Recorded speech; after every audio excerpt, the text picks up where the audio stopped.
What if you're forced to take money out of your retirement account even when you don't need it? For many older Americans, this isn't hypothetical, it's a legal requirement.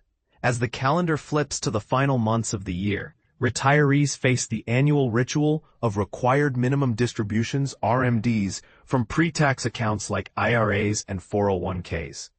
But what if the cash you're required to take isn't actually needed? Let's unpack the smart strategies to handle this situation, and why it might just reshape how you think about retirement finances.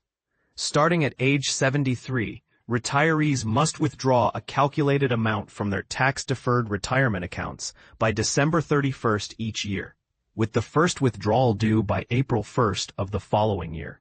Failure to comply means facing a hefty IRS penalty, up to 25% of the amount you should have taken. But here's where it gets interesting.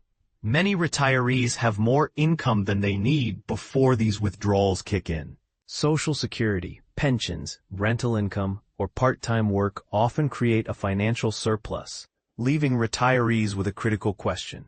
What do you do with the RMD cash you don't actually need? Option 1.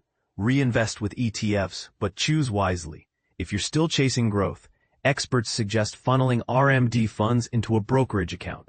However, this isn't as simple as it sounds. Unlike retirement accounts, brokerage accounts are taxed annually on dividends and capital gains. To minimize this drag, financial advisors often recommend exchange-traded funds, ETFs, over mutual funds. Why?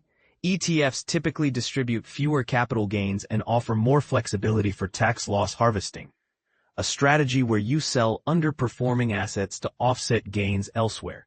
Plus, since ETFs trade like stocks, you can target specific assets for sale, giving you more control over your tax bill. Option 2. Skip the tax bill by donating to charity. For retirees with charitable hearts, there's a clever workaround. Qualified charitable distributions, QCDs. If you're 70 and a half or older, you can direct up to $108,000 for 2025, straight from your IRA to a qualified nonprofit. The best part? This satisfies your RMD and avoids boosting your adjusted gross income, which, while the tax savings might not fully offset your RMD, you're creating a financial gift for future generations while reaping state-level benefits. Critics argue this approach might not be the most efficient use of funds, but for those prioritizing legacy, it's a powerful tool. Should retirees prioritize their own financial security over their descendants? We'd love to hear your take in the comments. The bottom line? RMDs aren't just a compliance checkbox, they're a strategic puzzle.